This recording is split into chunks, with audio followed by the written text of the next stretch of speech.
चलिए नमस्कार। शिक्षकों और स्नातकों का जो चुनाव है एमएलसी वाला, यानी कि विधान परिषद में जाने की तैयारी का, उसके लिए अब हम एक काम करते हैं। इस क्षेत्र से जितने भी एमएलसी के लिए चुनाव के प्रतिभागी हैं, चाहे वो स्नातक के हैं चाहे वो शिक्षक के हैं, उन सब की बात करते हैं, उन सब के विचार लेते हैं और सभी प्रतिभागी सभी लोगों तक पहुंचाते हैं, ताकि लोग समझें कि कौन आपका उचित प्रत्याशी है।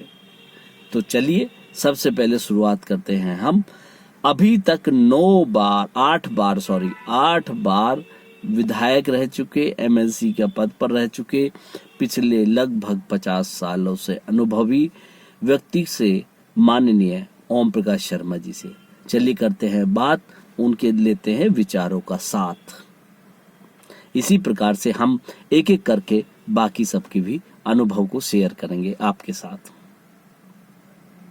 इस वक्त तो शिक्षकों के लिए बहुत ही आवश्यक हो गया है अपने संगठन के प्रत्याशियों को विजयी बनाना।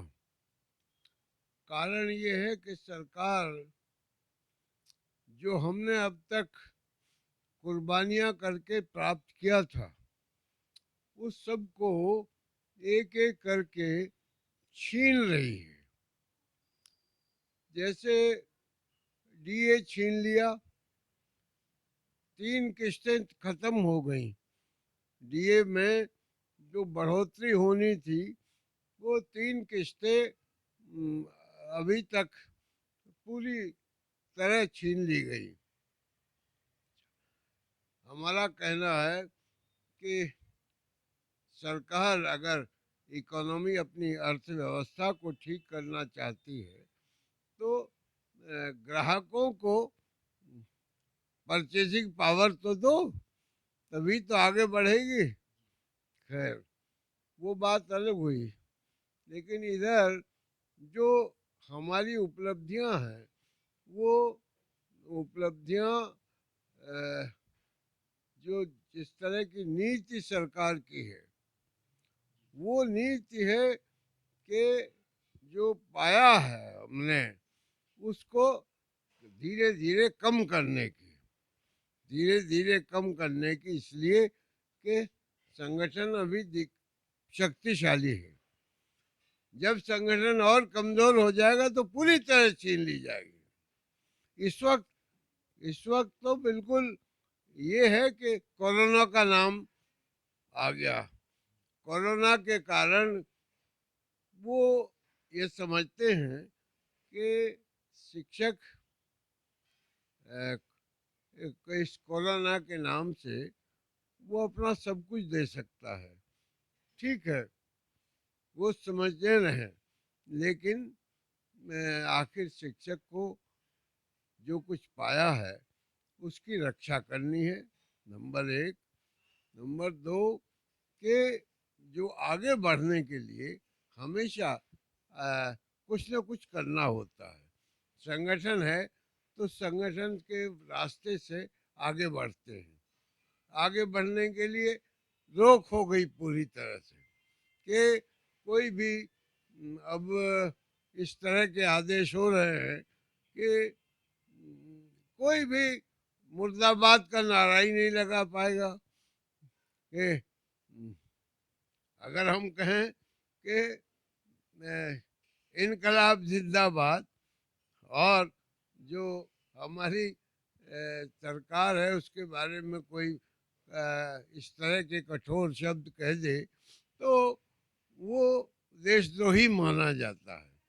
वो एक राजनीतिक दल हो सकते हैं, लेकिन राजनीतिक दलों में हमारी उत्तर प्रदेश के शिक्षकों की में कोई इस तरह की स्थिति नहीं है। हम लोग माध्यमिक शिक्षक संघ हैं। उत्तर प्रदेश माध्यमिक शिक्षक संघ लगातार शिक्षक आंदोलन को आगे बढ़ाता गया है और उसी तरह से हम आगे भी शिक्षक के जो अस्मिता है उसको सुधारने में लगे हुए हैं। बात ये वित्त विहीन के टीचर्स है, भारी संख्या में हो गए हैं और बड़ी संख्या में टीचर्स हैं जो दो वक्त की रोटी का भी उनके घरों में इंतजाम नहीं है। और ऐसे स्थिति में जो सुप्रीम कोर्ट का आदेश है उस आदेश को लागू करना चाहिए, लागू कराना है। क्या? समान कार्य के लिए समान वेतन। तो जो वित्त विहीन के शिक्षक हैं उनको समान कार्य के लिए समान वेतन के लिए लड़ाई लड़ेंगे। इसी तरह से जो पुरानी पेंशन हमारी छीन ली गई है उस पुरानी पेंशन को बहाल करना इस वक्त सबसे बड़ी जिम्मेदारी हमारी है। इसी तरह से जो नवोदय विद्यालय हैं, नवोदय विद्यालयों के शिक्षक हैं वो उनको पेंशन की सुविधा ही नहीं है, जबकि बच्चों को इस तरह से पालते हैं जैसे माँ बाप पालते हैं। उसी चूँकि आवासीय विद्यालय हैं वो लोग, तो इतना महत्वपूर्ण काम करते हैं फिर भी पेंशन की सुविधा नहीं है। पेंशन की सुविधा उन्हें मिले। इसके अलावा जो डिग्री कॉलेज पूरी तरह प्राइवेट है, डिग्री कॉलेज है, पोस्ट ग्रेजुएट कॉलेज है, जो एमए क्लासेज हैं जहाँ, बीए क्लासेज हैं जहाँ, उनको भी वही वेतनमान मिले जो यूनिवर्सिटी का वेतनमान है, निर्धारित वेतनमान है।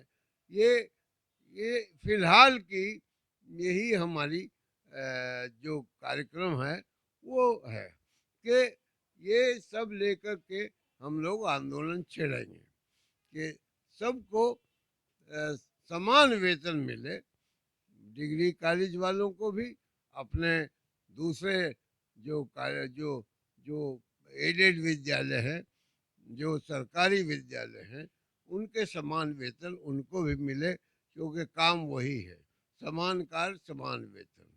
इसी तरह हमारे विद्यालयों में, माध्यमिक विद्यालयों में जो वित्त विहीन कहे जाते हैं, तो विद्यालय वित्त विहीन है तो टीचर वित्त विहीन क्यों रहे? टीचर आजकल टीचर भी वित्त विहीन अपने आप को कहने लगा है धीरे धीरे।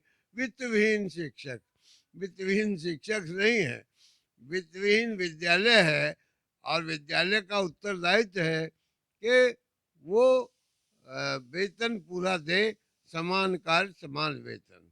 लेकिन आजकल जो जिस तरह कोरोना की स्थिति है बनी हुई है, उसमें ज़रूरी है कि जब तक सरकार उनको सहायता नहीं करेगी, वो बच्चे आजकल आ नहीं रहे स्कूलों में, तो सरकार नहीं सहायता करेगी तो वो भी नहीं दे पाएंगे, कहाँ से दे पाएंगे। तो इसलिए सरकार से हम ये मांग करेंगे कि उनको भी मदद की जाए जिससे कि वो शिक्षकों को वेतन वगैरह दे सकें।